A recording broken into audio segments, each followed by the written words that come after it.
Hi, welcome back. We're doing one of my bread and butter items. This is a serving tray, charcuterie board, live edge. On both sides, it's a walnut with a lot of sapwood on it, which makes it a little prettier when you have, sometimes having more white and the dark wood and the sapwood makes it look cool. Sometimes it's nice just to have walnut. Everyone's different. That's what makes them fun. So this board I actually got from my sawmill guy up in northern Minnesota. I got quite a few pieces, and these are small ones. Normally you see me working on big ones, you know, 1.5 inches, 2 inches thick, 30 inches long. These are a little bit smaller. The person that's looking for this didn't want a massive one. They wanted a small one. So we're going to get started on today. We're just going to do a little rough sanding to start. We're going to use the Scott-Worx. If you don't know, this is actually on Amazon. They're way cheaper than some of the more expensive ones, but they are absolutely fantastic. So, all right, we're going to get started sanding a little bit.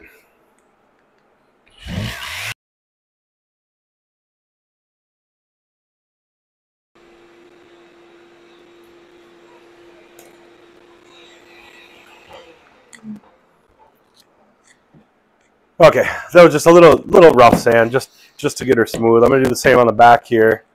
We'll get that smooth. Then we're going to chip off all the bark and check our edges, see what we want for edges, if we want them square or parallel or what we're thinking at the time.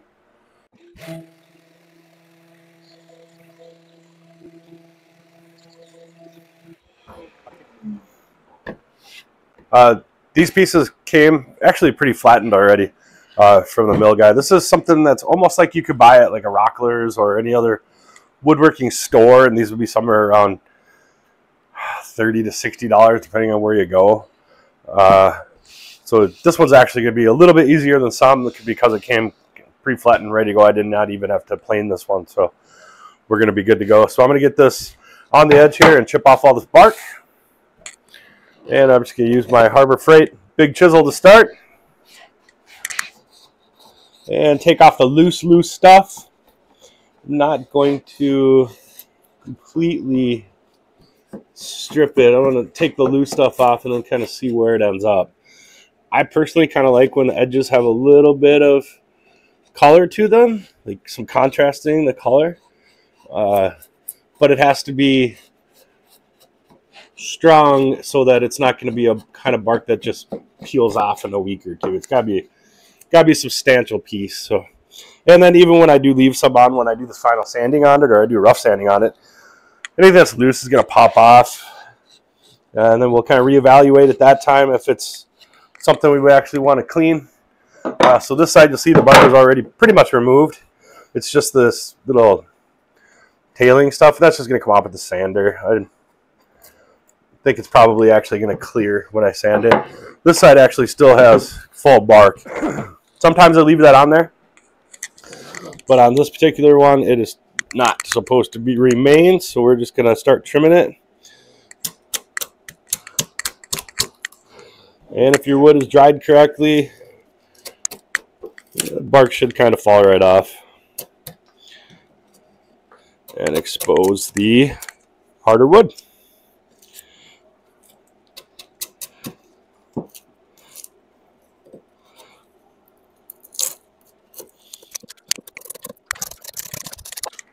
That was pretty easy on this one. This made it look easy. Some boards, literally, this could take an hour to get the bark off where you want it to be. This one, it just was perfect. It just fell off right where I wanted it. I'm not going to do a whole lot more. All the big, loose, dirty bark is gone. There's still a little bit left here with this color. Some of this, I'm probably going to have to shave this. Be careful of your hand placement. If your hand slips, you don't want it going into your other hand. I said that because I've done it before. All right, so I think that looks cool where it has this like Damascus pattern. I don't know if you can actually see it, but it leaves a really cool pattern sometimes under the bark. I'm going to sand it here, just see what it looks like. Some of it might come off, all of it might come off when you hit it with a sander. So I think I'm going to do a sanding sponge on it and see how it looks.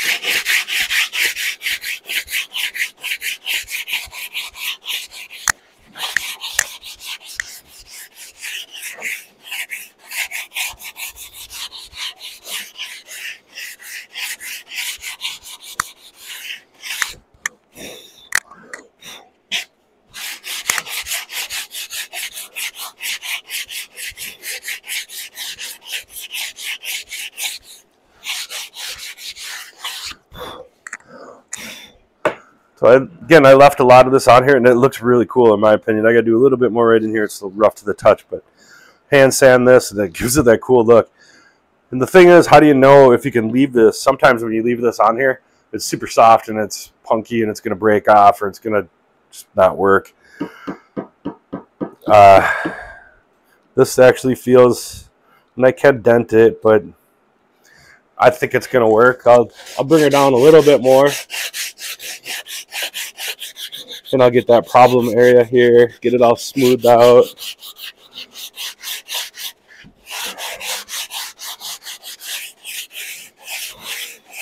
The other question I ask customers too is, what are you going to use it for? If it's more of a display piece, I'm more comfortable leaving on something that might be a little softer on the edges if they're really not going to serve on it or if they're really not going to wash it. Then you can get away with leaving a little more soft stuff, softer stuff. And if it sands really easy with this, it's probably got to come off. So you got to get to a point where it kind of stops wanting to sand, so you're getting harder wood. I'm not sure if I'm there yet, but we're going to flip it over and hit the other side.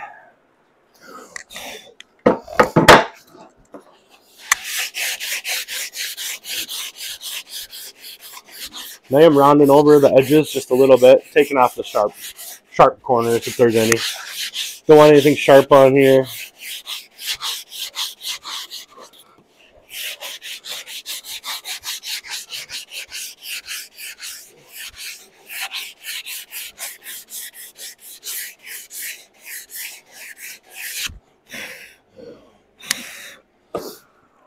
So this side you can see my chisel marks. This is where I cut it with the chisel, and right here. So I probably shouldn't have done that.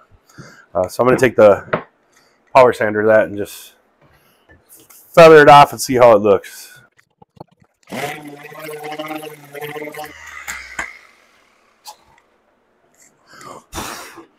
So now you can't see where I chiseled. There's more sanding here, but you can't see my chisel marks now. I quieted those down, sanded them out. And I added a little bit more sand out, so it's kind of artistic at this point if I want to just clean it. So it's all white wood, or if I want to leave some of this. Each board just kind of does its own thing. As you're sanding it, you get to a point and you go, I like that, or I don't like it. And that's where you leave it.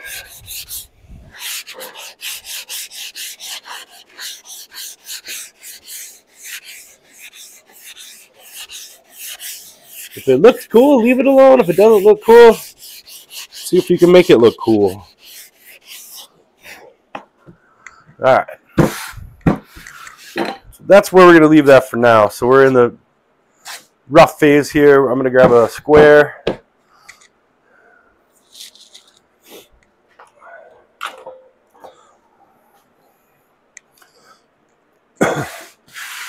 So seeing as how there's no square edge, you really can't necessarily make a square, but I can see this is crooked visually, and I don't want it to be that crooked, so I'm going to say this end is kind of my square end, which pretty much is just me going to be making a straight line over here, and I'm just going to trim it straight on the table saw. If you see me when I'm working, I'm unplugging and plugging things in all the time. I have a 2-year-old that comes out here and helps me sometimes, so I don't leave anything plugged in so he can't turn it on. So it's a little bit more work when I'm making these videos to have to constantly plug things in and out, but that way I know I don't leave anything plugged in and nothing's dangerous for him.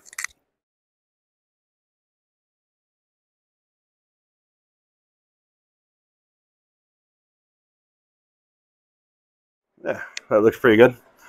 Now there are some little knots up here. So these knots I'm going to pull out and fill with epoxy. So I think I'm actually going to try to pull out those knots. We're going to grab a pick and see what happens. They are pretty firmly in there, so they're not moving. All right, they're locked in. So I'm just going to leave it alone. I'm just going to put epoxy right around them.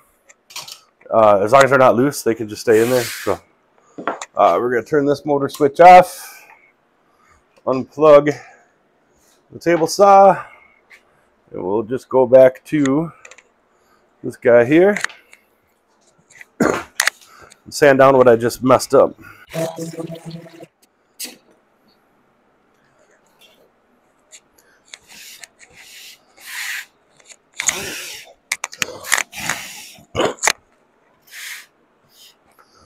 All right, now we need to mix up some 5-minute epoxy. We're going to dribble that in there. Just got to be a little bit careful when you put it in so that you don't stain the whole area so it looks like a big giant knot when it doesn't need to. So I'm going to get my epoxy. Be right back.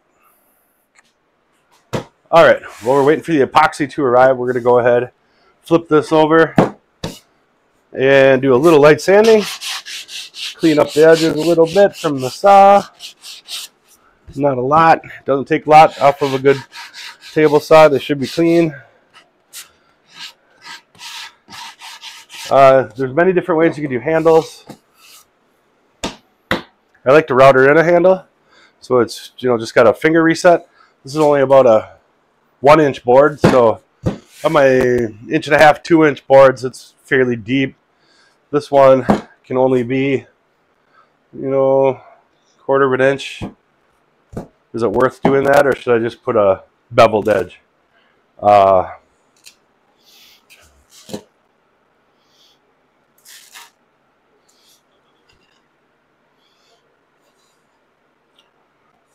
There's actually a pretty good crack right here. You can see that. I think we're going to put that back on the saw and just trim off another 1/4 inch and see if we can remove that crack. I think we almost eliminated that crack. It's still there, but it's negligible now. It won't be an issue. So we haven't decided yet. Are we going to router in handles, or are we just going to put like an angle bevel cut on it? Or a router bevel cut? What do you guys think? Anyone have a preference?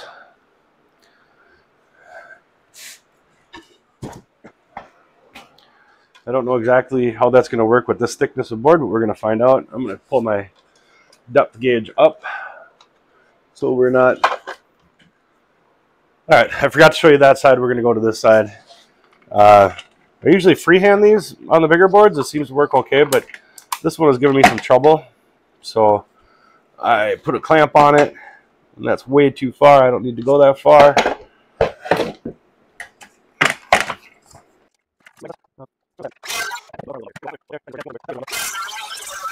All right. We're going to go back and do the other side just a little bit more because it kind of came off and I don't care for it. So we're going to do it again.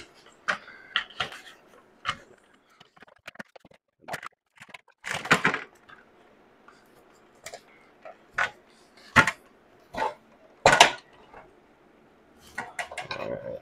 Here we go. And I just barely didn't make it through in one little spot here. That's fine. We're okay. So we're going to get rid of that. And we can put this away.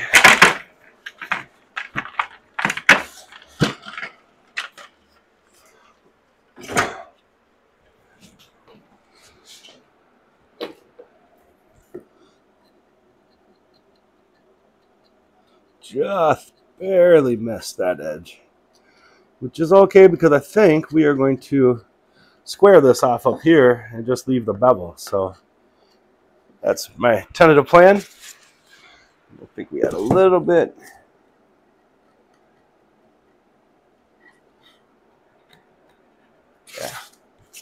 Yeah, okay. So now we got our top. We got our handles here, what we're using for handles.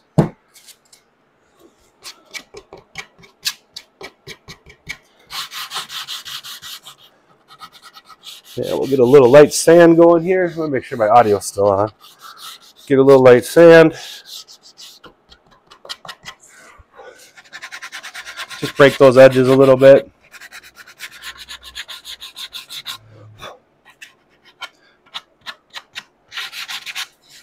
All right.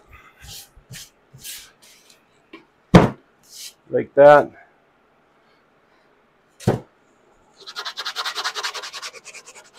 round these over, maybe the points. You just don't want a sharp spot. Some things you want crisp edges. This is not one.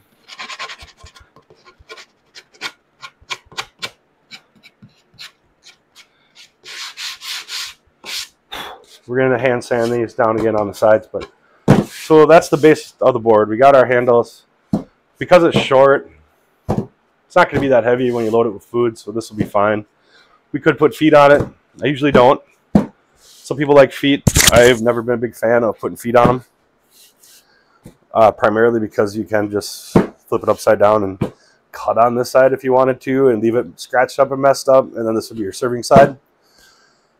Which you still could do with feet, I guess, if you wanted to. They would just kind of be in your way all the time. All right. Now we have to get back to epoxy and get these holes filled, let the epoxy set, and then sand again. So I'm going to go get the epoxy, and we'll be back in a little bit. Okay, so off camera, I was about to go get some 5-minute epoxy because I ran out, but they're really small. So I just filled them with CA glue. Medium Starbond black. Now I'm going to sand it down and see how it looks, and might have to do a couple more coats of that. If it doesn't work, I'll just go get some 5-minute epoxy at the store.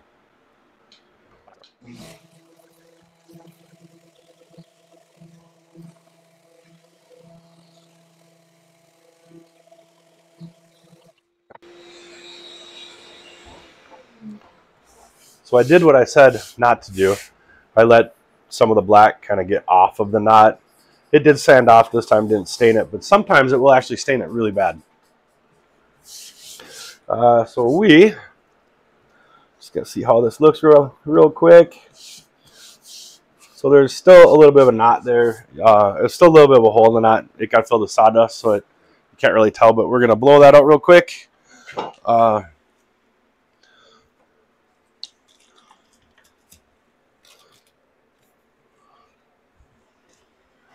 Just gonna spritz it with a little water, and I will just wipe it up. In theory, give it a good clean, get any of that sawdust out of there. We'll let that dry off for a second. We're gonna wet this down soon anyway, so I'm not afraid to get it a little damp right now. Just a little surface water will evaporate pretty quick, so we'll give her 5 minutes, let that evaporate, and then we'll go ahead refill with a little bit more of that, and I think we'll be okay. Then we'll get back to it. Okay, our board air dried a little bit. I did another coat of the black Starbond. Now we're going to do a little bit of sanding, see how it looks, and see if we got all the holes filled.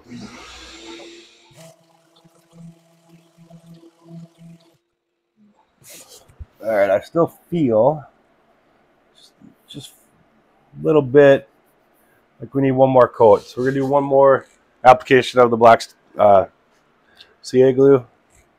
Just let it get in all those little pores.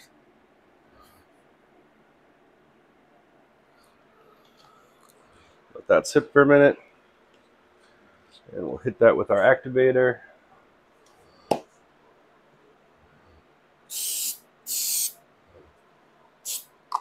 And we'll let that dry.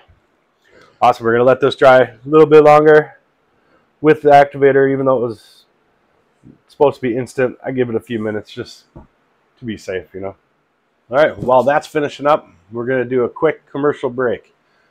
I'll have an affiliate link at the bottom of this. So in the future, you're going to start seeing me do some laser engraving tutorials and just examples of what I make and how I make it. So I'm going to have an affiliate link for longer lasers down below. If you use that link, you get a discount on your laser, and the channel gets a couple dollars off the sale. I have two of them. I have a Ray 5 10 watt, and now my brand new one that I haven't even unboxed yet, which I'm going to be doing here in the future, is the B1 40 watt. The 10 watt has done a fantastic job. It's made tons of things, but the 40 watt would be able to cut thicker material much faster than the 10 watt. So I'm super excited to show you that one. That'll probably be in the next couple weeks too. I'm also going to be doing a unboxing of the Rockler benchtop flattening jig. So you put your router in it and flatten projects like this. So this particular one came pretty flat. Didn't have to do a whole lot. Most of the bigger ones I do don't fit in my planer, so that's where the rocker flattening jig will come in. I'll be able to do a much wider board on that. So stay tuned. Look forward to that coming up. All right, this should be dry enough to sand now.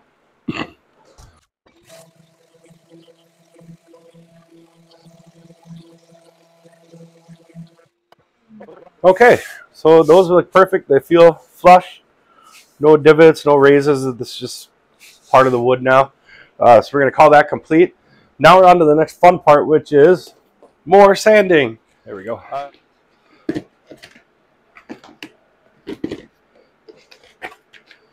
These sanding discs actually came with the Pioneer Works tool when I ordered it. So really good deal. They gave you, a significant amount of sanding pads to go with it.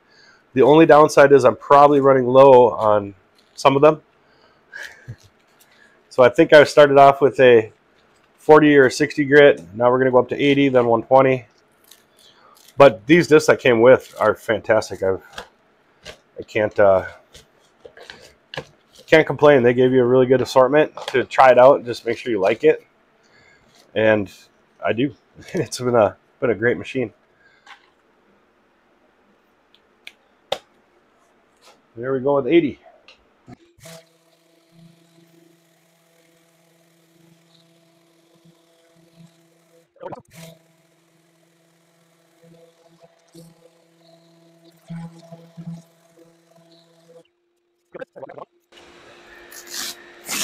And yes, I save these. If I don't use them that much, I save them and reuse them. Maybe not on a finished piece, but I'll use them for rough sanding, different projects where a used one's okay,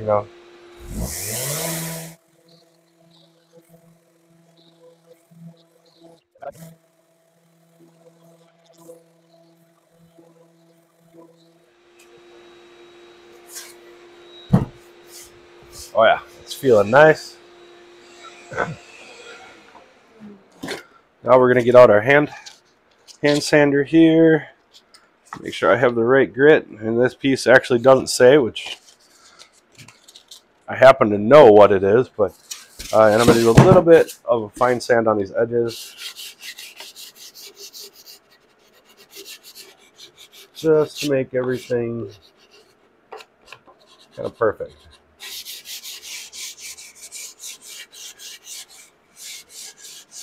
I happen to know this is like a 220 grit, so nice soft grit. You aren't going to take a lot of material off. You can break the edges and just make everything smooth.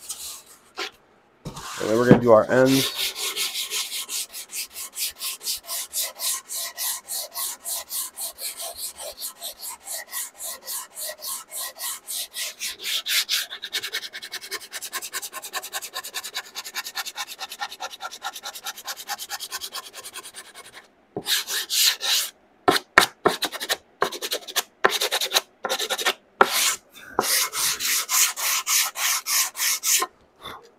Want our ends to look as good as everything else, right?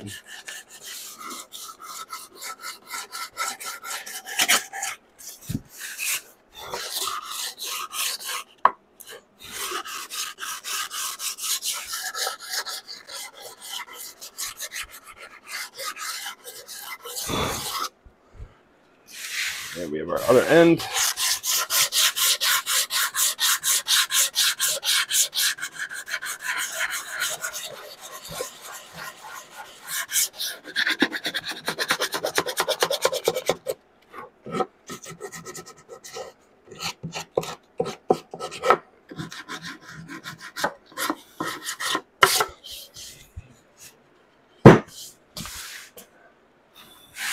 All right, so now what we should do is a few minute break, shop cleanup to get rid of all the dust, start over.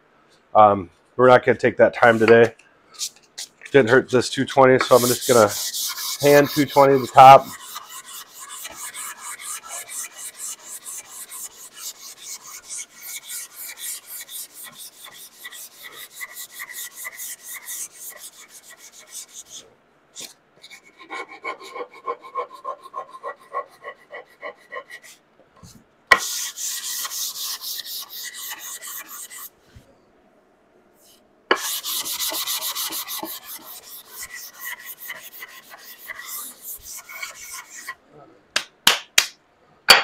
All right, this is where we are going to do our wet down procedure. So we blow some of this.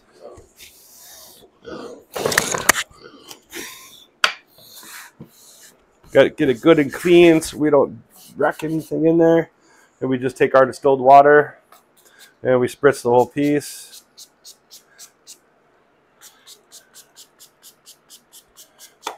Don't got to saturate it. You just want it to all have some water so that it can penetrate just a little bit and raise the grain. And it gives you a little preview of what it's going to look like with finish on it too. So let's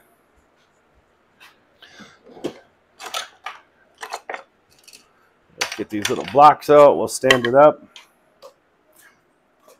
so we can do both sides at the same time.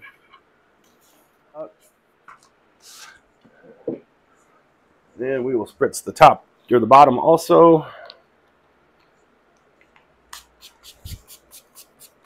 Including the ends. The ends will actually need more sanding than the rest because it's end grain.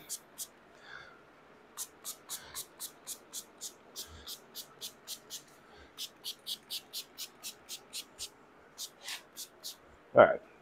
Now we'll let that set for a few minutes. Once this all dries off, I'm going to actually flip it over and let the top side get the best air. It's already starting to dry off, you can tell. I'm actually just going to give her a little bit more. Just a little bit. Got some schmutz on it there. There we go. Cool. It's going to be a nice looking board. We'll let this dry. We'll be back in a few minutes.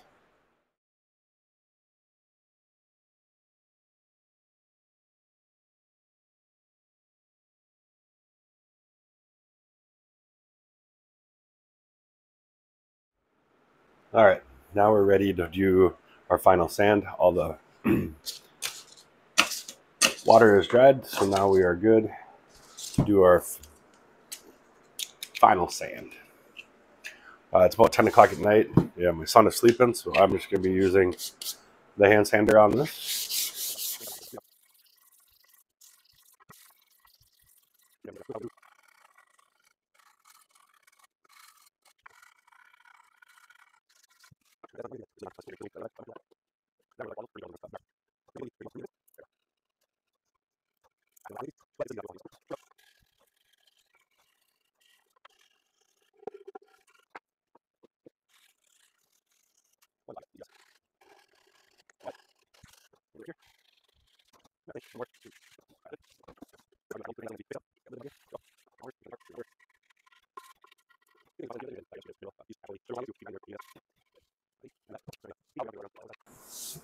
Give everything a wipe down.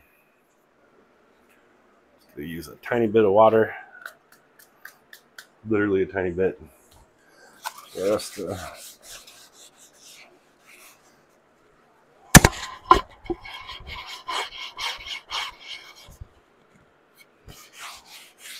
make sure that there's no sawdust or sanding debris on here so that when we put the finish on, it's good to go. We're going to get this out of the way. Our mats here.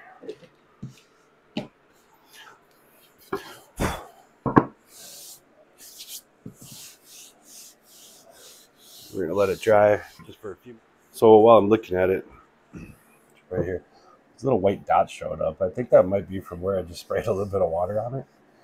So I'm going to let it dry a little bit, see if they go away. If not, I'm going to throw sander on it, and just see if they go away. I don't like them.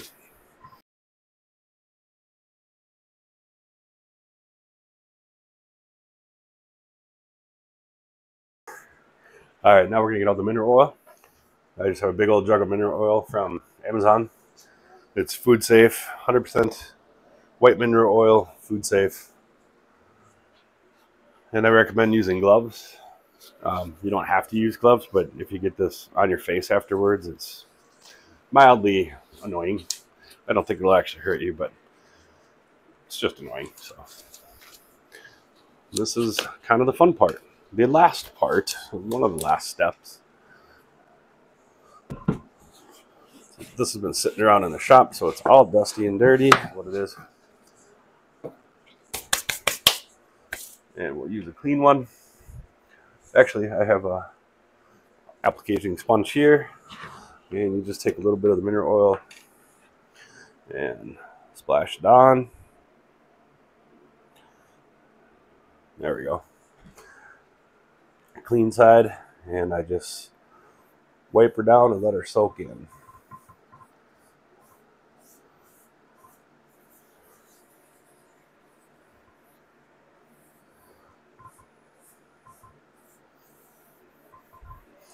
Make sure to get your edges and the bottoms here. I do the bottoms while it's leaning this way, and all the edges. And then I get them all again when I do the back side.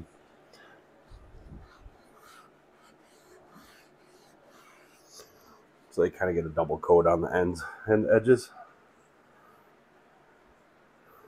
All right, that is that. So we're going to let this sit for 15 minutes or so. We'll come back. We'll add another coat. Let that one sit. Come back.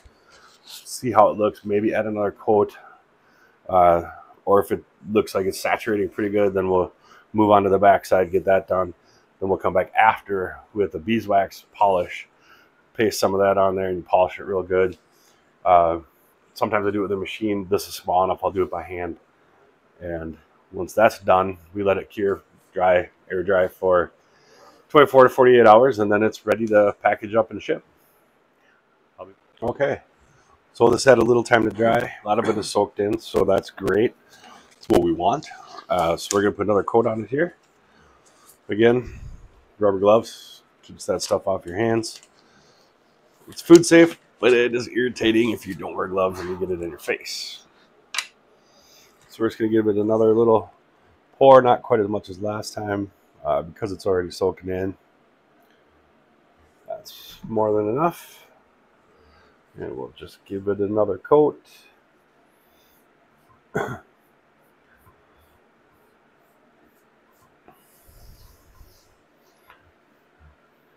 Liberal coat, I'll let it. It's saturated. I mean, it's not pooled, but it's definitely coated. It's, you know, heavy. I don't think you can actually use too much, other than if you let a big pool dry for a long period of time. It's kind of a sticky mess. So you do want to make sure you come back at a certain point and clean off anything that hasn't absorbed, you know, in 15-20 minutes. So we'll let this go another 15 minutes, and then we'll come back, wipe it down, we'll flip it and do the backside. And actually, I'm going to flip it here real quick. Yeah, it didn't soak over too far, so we're good. About 15 minutes, we'll come back and do another one. And we're getting closer to a finished product. Okay, we've dried again. Most of it is soaked in. We're just going to give it a wipe down now and go ahead and do the back side. And actually, I'm going to let it sit while I do the back side.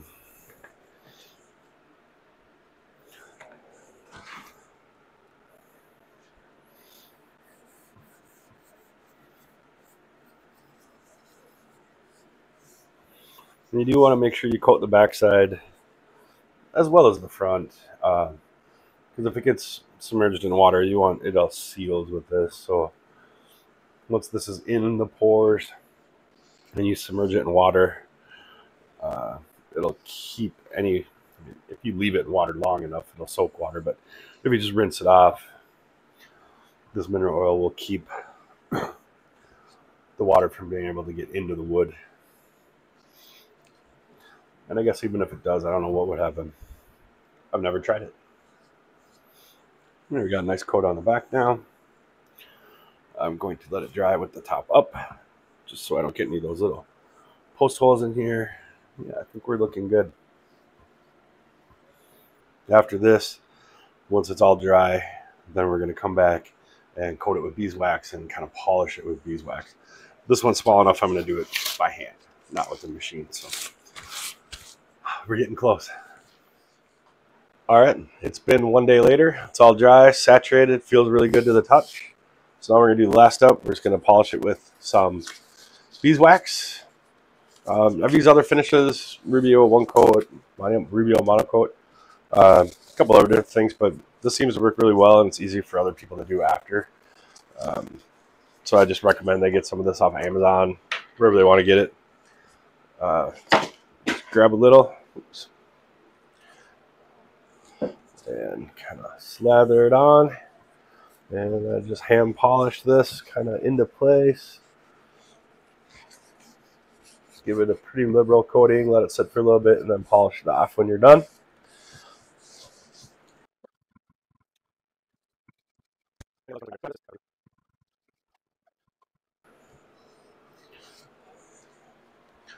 All right, we'll let this sit a few minutes, kind of just like we do in a car, let it kind of flash a little bit, then we'll come back and polish it off. While we're waiting for this video is pretty long, and this is just a small video on how long these actually take. This one was a really good board that didn't require a lot of pre-work, so this video is probably going to be 35 minutes long. In reality, it's 6 hours. If you have a board you have to work on to start with, to flatten a board or pour epoxy or any other long-term things, that could add another 2-3 days. So that's part of why these things are really good looking, and also why it takes that long to make them. So they're a lot of energy and a lot of effort, and everyone's different. So you get a plan and you work it, but everyone's a little bit different. So. 15 minutes later. All right, it's been 15 minutes. We're going to go ahead and just polish it off. And